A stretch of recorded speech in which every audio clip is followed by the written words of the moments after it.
Hello. Got a little request from you to go over some of the issues that you were having working on the homework assignment, and I think that at this point I probably have to confess that I used this thing because the department said, hey, we've got a worksheet for you, this is a good chance for them to practice some stuff, and I don't think that it's necessarily representative of what I expect or think you guys should be doing. Let me make my picture show up here so I'm not just some weird ghost in the corner of the screen talking to you. So I want to kind of point out what I think is important about these and what you should not freak out if this is not a problem for you. All right. So I get the idea from your message that you were struggling with something like this problem here, where we had to work out a little bit about getting our y's by itself first before we're able to move on. Through the magic of computers, I'm going to go ahead and slide this over to just make some space for myself. Okay. So here's our system. And if you want to get these by into a form that we can use to actually solve our system of equations, our job is just to get this y value isolated for both of them. So when you look at this first equation over here, you can see that this 5x is on the left side with the y. So this is the piece that needs to move. We're just going to subtract it over. There's no x piece to subtract it from, so I'm just going to kind of put it in between these two pieces over here. But our result is y equals 2x squared minus 5x plus 6. So this would be our quadratic equation. Over here, y plus 4x equals, we're going to need to move this 4x over so that y can be by itself. The 4x does go with the 7x this time, so let's go ahead and subtract those. Y equals, now we have 3 x's on the right side, minus 2, because we were able to cancel these out. Now, the reason that I don't want to go much further with this is that now we're in a situation where we have a value on the front of our x squared, and this is just something that slipped through the cracks for me. This would involve a more complex factoring. Like we did some harder factoring problems where our leading coefficient wasn't 1 while we were doing entirely Zoom classes. And this is a situation that would call for that. You would set these equal to each other. I'd go a little bit further, although I don't think it's going to be super interesting. Okay, so set these equal to each other now, and then I would need to move the 3x and the minus 2 over by subtracting the 3x and adding the 2 plus 2. So we have 2x squared minus 8x plus 8 equals 0. Okay, and the actual factoring here is not bad because at this point we can see that we could pull a 2 out of all of these.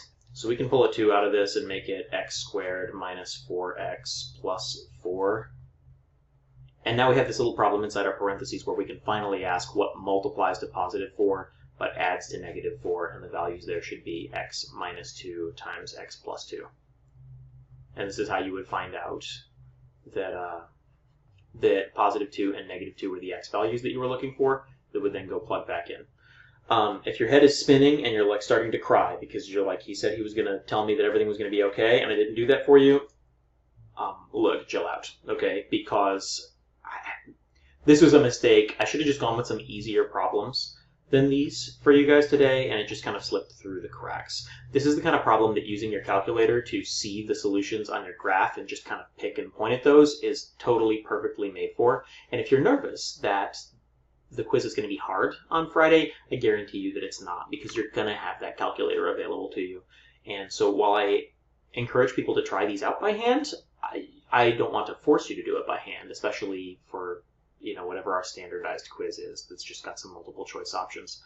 It's not worth stressing out over.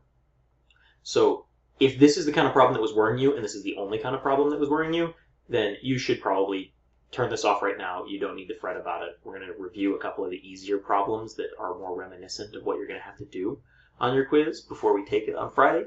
If you are concerned about the general stuff, you can keep watching. I'll do another example. I'll do another example and maybe get you a couple of example problems to try out yourself. Okay, so here's an example of what I do expect you to be able to do by hand, because I think you're a clever child. You can probably figure it out. Why is my pen working?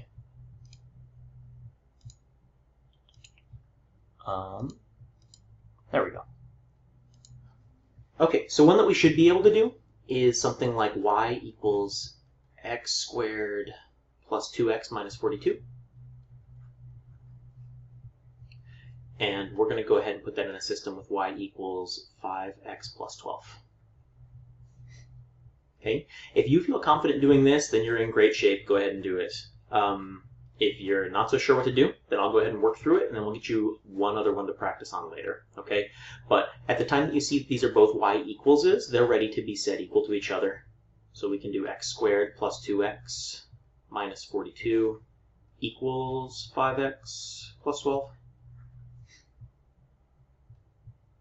And now we want to get everything on the same side. So let's subtract the 5x over.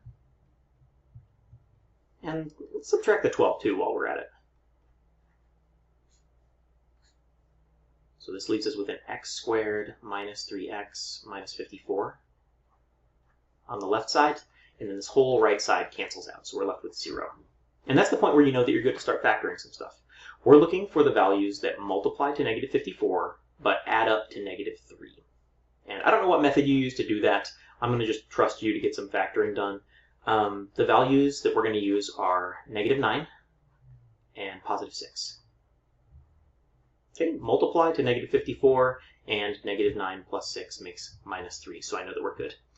And now if x minus 9 is equal to 0, that means that our x value is 9. And if x plus 6 is equal to 0, that means that our x value is negative 6. So these are the two x values that we're going to be plugging back in to our easier equation, this y equals 5x plus 12, in order to find the y values that go with these points. So for x is 9, we've got y equals 5 times 9 plus 12. So 45 plus 12, and that makes 57. So if we plug in a 9, we get out a 57.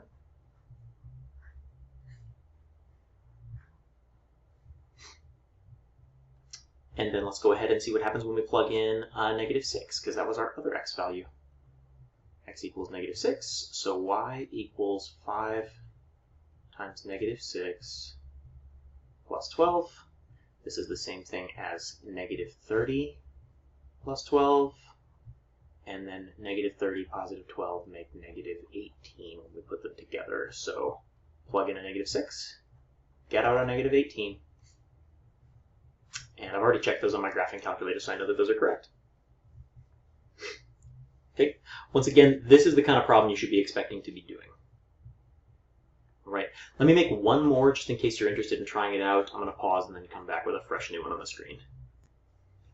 Okay, so I made this fresh one for you. I would like you to try it out. I'm going to pause myself in like 5 seconds or so and then just work through it so you can check your work afterward in case you make a mistake. All right, so go ahead and pause me now if you plan on working through it.